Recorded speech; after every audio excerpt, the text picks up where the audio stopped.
verses in this book, you know, about education and all that, but that's not what this is about. Okay. Understand that this thing works slowly. This process of educating yourself is not some fast food kind of thing.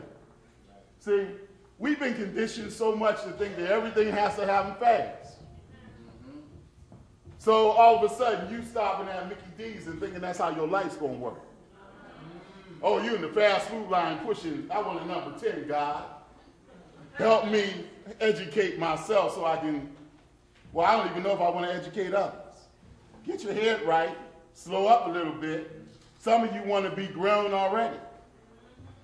Half of us looking back said, if I could trade back a little bit. Oh, please. Don't be too big for the many types of shackles that enslaved you if you're not going to do something with that. You might as well let it lock you up, put you into a state of inertia, you know, where you can't move. Your soul gets all upset, and then nothing else to do. And so, we all know that historically there's been situations where people like Benjamin Banneker, Phyllis Wheatley, Frederick Douglass, they've made a tremendous contribution socially, morally, and there is a foundation for us. But we also know that there have been figures that have always been put against each other. This is why I'm so proud of the merging of two individuals. Even when Booker T. Washington and W.E.B. Du Bois had their challenges, they didn't allow those things to turn them apart. Even though one was talking about a talent intent and one was talking about what was happening in labor, they understood that a whole mattered for this nation and for our people. So they understood vocational education makes a difference. Don't be so big time that just because you got DDD, BBB, CCC, or whatever behind your name. You know, I run into some of y'all, you give me your card, and it's like Johnny Walker, COGYS, MEDBBB, PhD, do all that, and I say, okay, well, what have you done for someone lately? You got to have a card like that to describe you. Oh, I'm sorry, Pastor. I know that. I think that's supposed to be Juanja Ganjufu. I'm sorry. That's supposed to be Dr. Ganjufu. I'm sorry. So with the benefit, I'm going to close. With the benefit of hindsight, we can see that the advancement of African Americans requires people of both grand ideas and insight, but also great productivity and economic power. Liberally educated jurists, clergy, politicians, and academics kept visions of a just and humane community ever in the forefront of the black community, while masses of the people were available to work in industry and supply our communities legally and customarily with those things and resources that we need. What all of that says is everyone in here plays a role in this community. Don't think because somebody walks in here and can stand on this rostrum that you don't make a difference.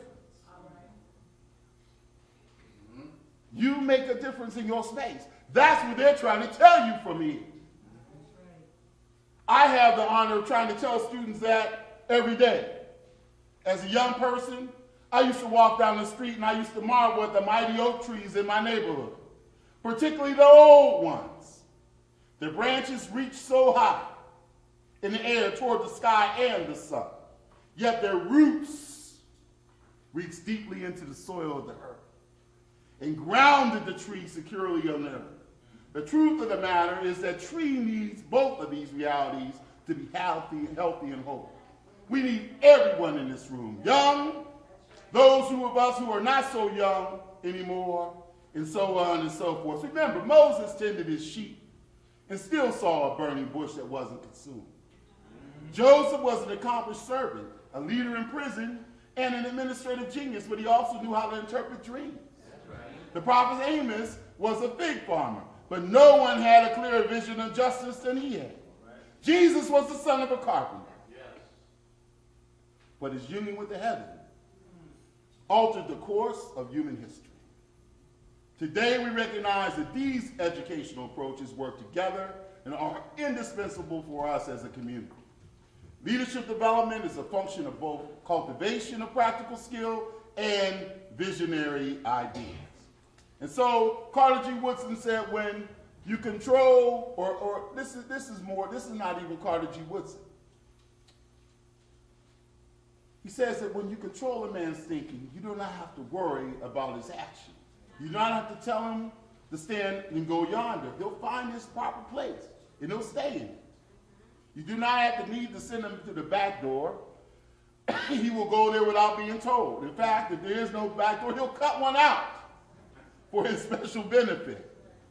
His education makes it necessary. And so we have to continue to work and not let those doors close us up. So finally, as you go on in your life, 4 or 5 things that I ask you to do. Lead by example. Some of us talk the talk, but we don't walk the walk. Walk the walk. So when someone examines your life, they don't come back to you and say, yo, man, you were talking all that mess, but I found out that that's not how you live your life. That's not what you did. You're some bogus dude. You know, lead by example. Own it. Own the process. We get too many people with excuses. Own it. You know what? I did it. I'm sorry, it was my fault. I'll try to get better. I'll pray to get better. Own it. Maintain constructive relationships. Pastor, I'm trying to do you a favor. Don't enter into destructive relationships. Maintain constructive. You don't have to love somebody to have a relationship about moving the kingdom forward. Maintain constructive relationships. Seek continuous learning opportunities. Always need to learn. I wake up every day wanting to learn something. I need to know something different every day. But celebrate success. Celebrate the fact that you are doing this as a church. No one else in this neighborhood, in this community, is bringing this caliber of lecturers here for this month. You've done it. These men, you have done it. And so I leave you. I've traveled the globe to a host of places, including Singapore, Tokyo, Japan, and now even to Springfield, to do the work that I do. I have to steward, maintain relationships with people whose language I don't even understand. Yet we are connected by a common need to fulfill our calling and to actualize something created in us for the world.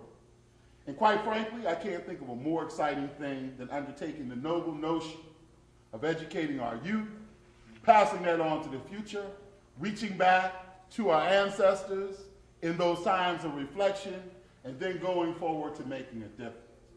And so, as we go forward tonight, congratulations to you as a community for doing this. Congratulations to our award recipients. Your work as God's church in ensuring that our people maintain a holistic integration of life, learning, thinking, and being shall never end. So long as life inhabits the earth, know that this thing will go on. This church will exist. So I'd like to leave you with a quote from another renowned scientist, inventor and educator, George Washington Carver. He said, how far you go in life depends on your being tender with the young, compassionate with the aged, sympathetic with the striving, and tolerant of the weak and strong. Because someday, if you're lucky, you will have been all of those. I hope you'll be all of those. I hope that you continue to be the community that you are. Support this church, support these pastors, support yourself. Continue to educate yourself, and thank you for having me here today. I'm honored to be in your presence.